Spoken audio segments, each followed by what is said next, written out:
আরে আমার বড়রা কেমনে চাক দিছে, কত কষ্ট জানি হয়েছে আব্বু। আরে আমার আব্বুরে সকালবেলা ভাতটা লয়ে এলি আব্বু, গরম ভাত। আব্বু গরম ভাত লয়ে এলি, টিফিন খামো। আব্বু তুমি বাইরের জিনিস খাইও না, তুমি টিফিন খাইবা।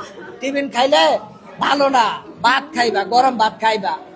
গরম ভাত খাওয়া হইলো না আব্বা তোমার। আব্বারে সকালে নামাই দিছি দুইটা ছেলে আমার, একটারে নামাই দিছি বড়টারের সামনে, ছোটটায় কই আব্বু আমার কাছে ব্যাগ দাও, আরেক হাতে বাড়িটা নিছে। আরে আব্বুরে তোর একটা সুমা দিতে না।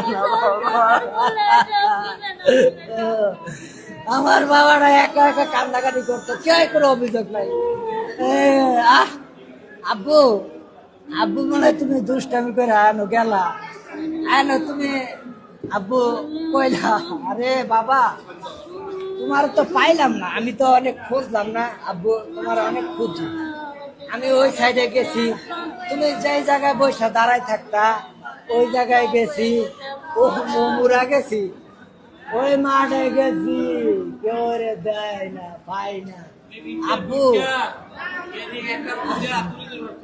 আব্বু আমার আমার এই আমার ছেলেটা কেউ কোনো অভিযোগ করে নাই, কোনো অভিযোগ করে নাই, কেউ মারলে অভিযোগ করে নাই, একা নিবিড়ে বসে কান্নাকাটি করে।